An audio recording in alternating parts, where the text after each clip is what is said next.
अस्सलाम वालेकुम नाज़रीन, कश्मीर टाइम्स डिजिटल के साथ में हूँ आपका मेज़बान आबिद अब्बासी। और आज हम दो इश्यूज़ जो है इस प्रोग्राम में डिस्कस करेंगे। एक तो वज़ीर-ए-आज़म आज़ाद कश्मीर फैसल मुमताज़ राठौर ने 2 वज़रा की तैनाती की है, वो कैसे पॉसिबल है, और उस पर मुस्लिम लीग नून ने भी सवाल उठाया है। साथ साथ हल्का हवेली जो इस वक्त सबसे ज़्यादा तवज्जो का मरकज़ है, मौज़ू बहस है, और वहाँ से मुकाबला मोहसिन अजीज़ मुस्लिम लीग नून और फैसल मुमताज़ राठौर के दरमियान था। आज उसकी समाअत इलेक्शन कमीशन में हुई है उस केस की, और फिर साथ साथ वस्ती का भी जिक्र करेंगे। और सबसे पहले हमारे साथ जो मौजूद हैं एजाज़ अब्बासी साहब, मारूफ तज़ियाकार, हम उनसे जानेंगे। एजाज़ साहब, आपको खुश आमदीद शो में। आज सूरत हाल जो ख़ासकर आज़ाद कश्मीर की गवर्नमेंट की, और वज़ीर-ए-आज़म आज़ाद कश्मीर ने 2 नए वज़रा की मंजूरी दी, जिसमें फाज़ल नकवी साहब और दीवान चुगताई साहब उनकी काबीना का हिस्सा हुआ। कैसे पॉसिबल हो गया, कैसे मंजूर किया? ठीक है, दुरुस्त है, आइन क्या कहता है? बहुत शुक्रिया आबिद अब्बासी साहब। ये बुनियादी तौर पर आज़ाद कश्मीर की जो सूरत हाल इस वक्त डिवेल्प हुई है, माजी में नहीं रही कभी। माजी में या असम्बली टूट जाया करती थी, या ड्यू टाइम के अंदर इलेक्शन हो जाया करते थे, और नई हुकूमत टाइम पर आ जाए। ये कोई गैर मामूली सूरत हाल है, जिसमें अब आज़ाद कश्मीर का कानून हो या पाकिस्तान का, उसमें ये वाज़ेह लिखा हुआ है कि हुकूमत से मुराद वज़ीर-ए-आज़म और उसकी काबीना होती है। हुकूमत तब भी कंप्लीट होगी जब और उसकी काबीना ये मिलकर हुकूमत बनती है। यानी वज़रा होंगे तो हुकूमत बने, पूरी हुकूमत तस्वर की जाएगी। अकेला वज़ीर-ए-आज़म हुकूमत नहीं शुमार होता। काबीना की चाहे 1 वज़ीर हो तो चाहे 10 वज़ीर हो, लाजमी है। अभी इस वक्त पोजीशन है कि वज़ीर-ए-आज़म तो कंटिन्यू कर रहे हैं। 3 अगस्त के बाद असम्बली खत्म होने की सूरत में ज़ाहिर वज़रा खत्म हो गए थे। वैसे सवाल ये पैदा होता है कि इसमें आईनी माहिरीन से पूछा जाना चाहिए कि जब वज़ीर-ए-आज़म बरकरार है तो काबीना मेंबर असम्बली न होने के बावजूद, तो वो जो उसकी काबीना के वज़ीर थे वो क्यों फारूक हो गए? ये एक आईनी सवाल है, जो कि हमारे आईनी कानूनी माहिर तो है नहीं। आज उन्होंने हुकूमत का अकेला वज़ीर-ए-आज़म के साथ जो काबीना के अरकान की मौजूदगी लाजमी होती है, उस कानूनी सिकम को पूरा करने के लिए उन्होंने 2 वज़रा का तकर्र किया। अब ये तकर्र ठीक है या नहीं है, ये एक आईनी बहस है। इस पर नून लीग वालों ने इतराज़ उठाया है। फारूक अदर साहब उन्होंने आइन की कोशिशों का हवाला दिया है। उसमें कुछ हुक्ला की राय ये है कि फारूक अदर साहब की राय बिल्कुल ठीक है, नहीं किया जा सकता, वज़ीर-ए-आज़म नहीं कर सकते। उन्होंने आइन के आर्टिकल 15(2) की सब क्लास जो 2 है, जी उसके तहत उन्होंने जो नोटिफिकेशन प्राइम मिनिस्टर ने जारी किया, तो उन्होंने कहा कि इसके तहत जारी नहीं कर सकते, इस लिहाज से कि वो या तो असम्बली खत्म हो तो तब हो सकता है, वरना जो उसका सेक्शन ई है उसका। लेकिन फारूक अदर साहब ने साथ ये बताया कि वज़ीर-ए-आज़म ये ना करे तो क्या करे, ये एक सवाल है ना जी। अच्छा, ये बात भी आपने नए वज़ीर-ए-आज़म आने तक तो कंटिन्यू करना है, लेकिन जो हुकूमत को कंटिन्यू कराना है, तो हुकूमत कहाँ है फिर? अगर वज़ीर-ए-आज़म है तो काबीना नहीं है। बात है भाई साहब के, अगर दरमियान में किसी चीज की जरूरत पेश आती है, हुकूमत की मंजूरी की जरूरत अगर पेश आती है, तो आपको डेफिनेटली काबीना की जरूरत पड़ेगी, उसके सामने असम्बली पेश करनी पड़ेगी, वहां से मंजूरी ले। तो इसका मतलब ये है कि हुकूमत नहीं है जब तक काबीना नहीं हो। अच्छा, इसका मतलब तो फारूक अदर साहब को ये वज़ाहत करनी चाहिए थी। इसका मतलब ये भी है, इसका मतलब भाई साहब ये भी है कि कुछ मामलात के अंदर जो है प्राइम मिनिस्टर फैसल मुमताज़ राठौर साहब को कुछ मामलात में इस वक्त इस बात की जरूरत है कि उन्होंने काबीना से मंजूरी लेनी है, कुछ इक़दाम करने हैं। डेफिनेटली हो सकता है न लेने हों, हम ये नहीं कह सकते कि उनके ज़हन में खास प्लान होगा, लेकिन आपने आज़ाद कश्मीर के अंदर या रियासत के अंदर हुकूमत का अगर इन दिनों में कंटिन्यू तस्वर पेश करना है, तो उसमें काबीना वज़ीर-ए-आज़म के साथ वज़रा का होना लाजमी है, चाहे एक हो तादाद। हुकूमत तभी तस्वर होगी कि जब वज़ीर-ए-आज़म के साथ काबीना हो सकता है उनके ज़हन में इस तरह कोई प्लान। देखे ना, कल पब्लिक सर्विस कमीशन के यानी 2-4 दिन पहले गुज़श्ता रोज की तैनात किए, उन्होंने किसी ने इतराज नहीं किया। वो चूंकि उसमें एग्जेक्टिव अथॉरिटी की जरूरत थी जो उन्होंने इस्तेमाल की है, जिसमें एग्जेक्टिव अथॉरिटी नहीं है, हुकूमत की मंजूरी की जरूरत है। हुकूमत से मुराद वज़ीर-ए-आज़म और काबीना, चूंकि काबीना मौजूद नहीं है तो फिर क्या लेनी होती है, फिर प्राइम मिनिस्टर ने उसकी। इसलिए ये वैसे आईनी कानूनी माहिरीन की ये जाहिर है उसकी राय सामने आनी चाहिए, अदालतों को राय देनी चाहिए, वहां तो पिटीशन दायर करेगा। लेकिन मेरे ख्याल में इसमें आइन शायद खामोश होगा, जिसका वज़ीर-ए-आज़म ने डेफिनेटली सहारा लेकर ये किया होगा। और मैं नहीं समझता कि आइन बिल्कुल रास्ता बंद करके रख देता है किसी चीज का। अगर हुकूमत आपने आने वाले वज़ीर-ए-आज़म तक कंटिन्यू करवानी है तो वज़ीर आज़म के साथ काबीना। अच्छा, ये बात बड़ी जरूरी है, देखिए कि अगर प्राइम मिनिस्टर कंटिन्यू कर रहा है तो फिर आपको काबीना की जरूरत पेश आती है, हुकूमत कायम रहती है। माजी में तो जब तक नए प्राइम मिनिस्टर माजी में मुमताज राठौर साहब ने वज़ीर आज़म, जब वो आपको याद होगा 1999 में असेंबली में 91 में तोड़ दी थी, तो उन्होंने अबूरी दौर के लिए भेजा। लेकिन चलो वो एक उस मिसाल इसके साथ हम फिट नहीं कर सकते, इसलिए कि उन्होंने असेंबली डिसॉल्व कर दी थी। उसकी आइन के अंदर गुंजाइश मौजूद, आइन का उसकी आइन बड़ी क्लियर, लेकिन इसमें भी डेफिनेटली जरूर तो पेश आती है उसकी। इजाज़ भाई साहब, एक और बड़ा मामला है, वो ये है कि हवेली वाला हल्का LA-17 हवेली में इंतखाबात हुए, वहाँ फैसल मुमताज़ राठौर और मोहसिन अजीज़ के दरमियान मुकाबला था। वहाँ तारिक सईद भी थे, लेकिन मुकाबला इन दोनों के रनर अप और विनर में रहे, और फैसल मुमताज़ राठौर जो है रिटर्निंग अफसर की जो रिटर्न है उसके मुताबिक कामयाब करार पाए हैं। 1500 का उसके अंदर टोटल डिस्टेंस है।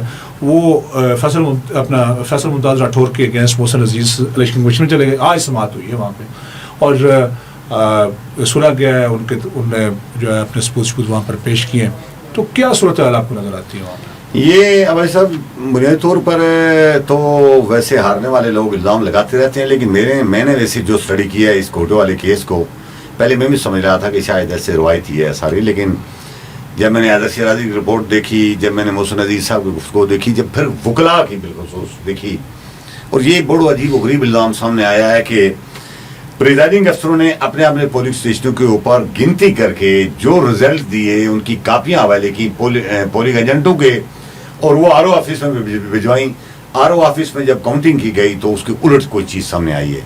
ये बड़े सीरियस इल्ज़ामात हैं, हम नहीं कहते कि ये सही होंगे या गलत होंगे, लेकिन बहरहाल एक चीज़ सामने आई है और उसकी बुनियाद पर है कोटा में हंगामा आ रहा है, शोर शराबा, मार कुटाई, इस तरह की चीज़ें, और वो वहाँ मुजाहरे हो रहे हैं। और आज वो इलेक्शन कमीशन चले गए मुजफ्फराबाद में, और वहाँ भी जाकर उन्होंने ये पेश किया है कि जनाब ये जो हमारे पास है इलेक्शन की हर प्रिजाइडिंग अफसर की तरफ से जारी करदा वो इलेक्शन रिजल्ट हैं जो हमारे पोलिंग एजेंटों ने हम तक पहुंचाए हैं, और यही जमा करवाए गए इधर।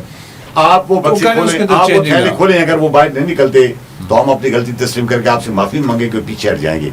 लेकिन अगर रिजल्ट यही है जो हमारे हाथ में भी है और बक्सों से भी, यानी उन थैलों से भी वही निकलते हैं,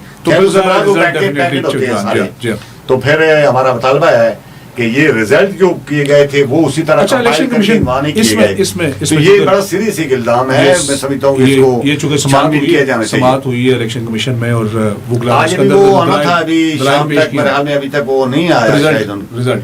नहीं, इलेक्शन कमीशन ने फैसला नहीं दिया अभी तक। नहीं, फैसला उसका अभी तक नहीं आया, लेकिन जो रिजल्ट पर ज़्यादा सवाल उठे हैं, और फिर अभी तक नोटिफिकेशन जो है इलेक्शन कमीशन ने बाकायदा तौर पर हवेली का जारी नहीं किया। आरओ ने जारी कर दी है, आरओ ने रिटर्न, लेकिन आरओ ने अच्छा उसका एक निज़ाम बिल्कुल शॉर्टली से बताऊंगा आपको। एक ये था कि उन्होंने कहा 11 तारीख को जो चूँकि दरख्वास्त हुई तो उन्होंने कहा जी काउंटिंग कर लेते हैं, काउंटिंग हो गई, तो फिर 7 सरकारी जो मुलाजमीन उनके अगले काउंट करके उसमें उनने वोट करने थे, और फिर 13 को जो है उसका रिजल्ट जारी करना था।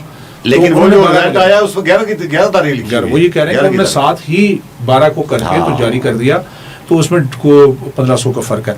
बहरहाल ये मामला जरा इलेक्शन कमीशन ने चूंकि उस आरओ के रिजल्ट को रोका नहीं है, उसके खिलाफ स्टे नहीं दिया, लेकिन चूंकि ज़ाहिर है वो कोई इस तरह की मसला नहीं है। इसमें इलेक्शन कमीशन क्या इसमें ये बात भी है कि कमीशन इंक्वायरी कर सकता है, रिकाउंटिंग का ऑर्डर दे सकता है। आपका क्या ख्याल है इसमें? क्या अपना मेरे ख्याल में ये तो इख्तियारात सारे हैं इलेक्शन कमीशन के पास, लेकिन मुस्लिम लीग नून ने जो तर्ज अमल अपनाया हुआ है फारूक कोटा वाली सीट पर, इससे मुझे लगता है कि कोई डीले से काम हो रहे हैं।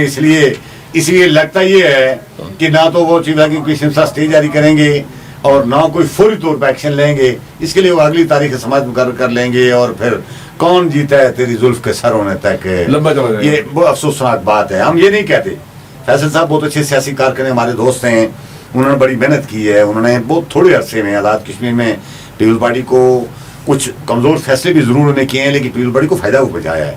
और ये माहौल अगर आज़ाद कश्मीर क्रिएट हुआ ये ना होता तो पीपल्स पार्टी इलेक्शन जीत सकती थी आज़ाद कश्मीर में।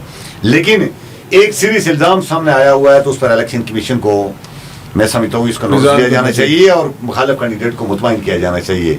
लेकिन जो तर्ज नॉर्मली का हमने देखा है तो अच्छा, महसूस देखिए, ये होता है इस तरह की बहुत कि सारी शायद शिकायत कोई है। रील हो गई है शायद इस तरह। आप बिल्कुल एग्जैक्टली। अच्छा, हाँ, इसमें ये ऐसे हम शक का इजहार करते हैं, कोई जरूरी नहीं हमारे पास उस तरह तासर ही है। आप देखें तासर आता है कि तासर जब ही है, आप उस जोर के साथ जी जी उस पर बात नहीं करते जो खासकर मरकजी क़यादत है, तो फिर लोग इस तरह के सवाल भी उठाते हैं।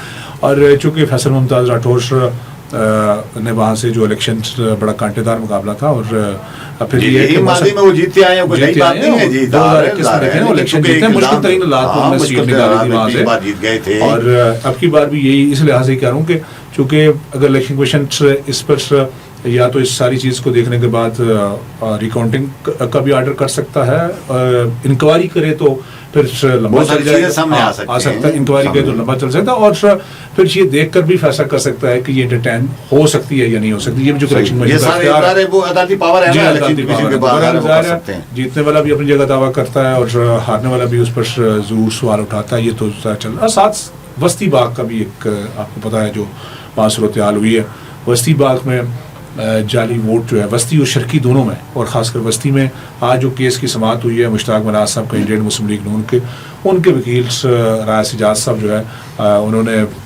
वहाँ पर दरख्वास्त जो है दायर की थी कि जो केस वहाँ पर जाली वोट पोल हुए हैं वो उन्होंने सबूत के तौर पर पेश भी किए कि, और इस पर उन्होंने इस्दा की है कि 3 पोलिंग स्टेशन के हवाले से, और फिर कहा कि ओवरऑल पूरे जो काउंटिंग की जाए, रिकाउंटिंग की जाए, ताकि ये क्लियर हो सके कि ये जो जाली वोट कितने पोल हुए वो काउंट में आए, और जो असल वोट है वो कितना है, तो ताकि फिर आगे बढ़ा जा सके।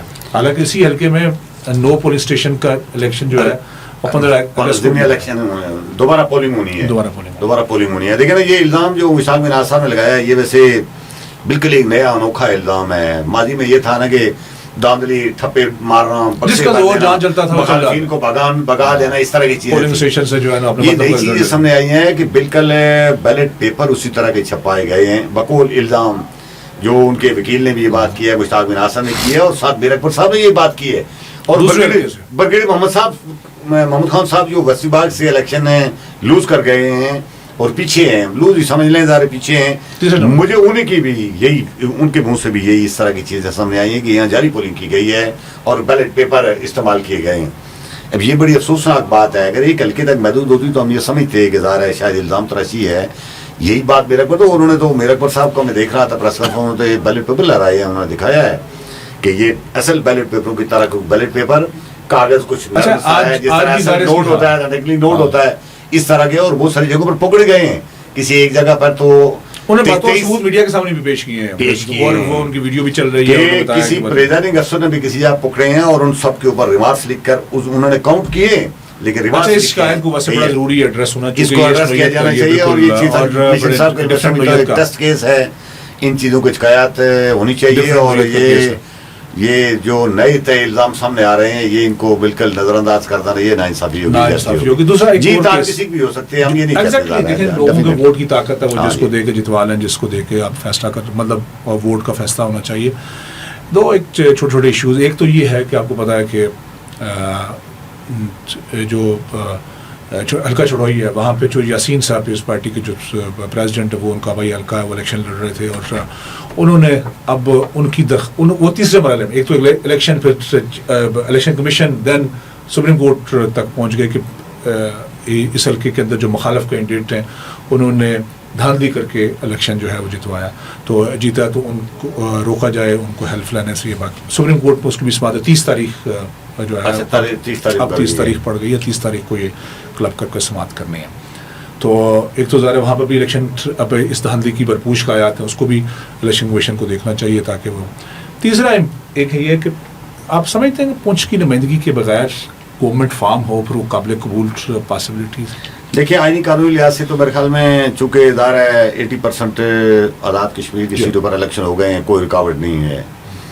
लेकिन क्या रवादारी और पॉलिटिकल और जमहूरी बुनियादों के ऊपर आप एक पूरे डिवीजन को बाहर रख कर, नज़रअंदाज करके कोई जस्टिफिकेशन वाली बात कर रहे हैं? इस पर गौर किया जाना चाहिए, नहीं किया जाना चाहिए। मेरी ज़ाती राय है कि पुंछ बहुत ही ज़रूरी, माजी में भी ज़ाहिर है उसका बहुत ही एक रोल रहा है, और आप अगर उनको बाहर रखते भी हैं तब भी उनको रोल को खत्म नहीं कर सकेंगे, कभी नहीं कर सकेंगे। जमहूरी रवायात के खिलाफ बात है इसलिए इलेक्शन पहले होनी चाहिए वगैरह। लेकिन नून लीग चूंकि डेफिनेटली वो चाहती है कि अवामी एक्शन कमेटी के साथ भी कोई एंगेजमेंट की जानी चाहिए। बहुत अच्छी बात है, ये बहुत अच्छा उनकी राय है। वो ख्याल ये करते हैं कि किसी तरह से अवामी एक्शन कमेटी को एंगेज करें, लेकिन वो तब करें कि हमारी हुकूमत बन जाए ताकि उसका जो भी क्रेडिट हो ये अच्छी बात है, कोई बुरी, लेकिन नुमाइंदगी असल चीज है।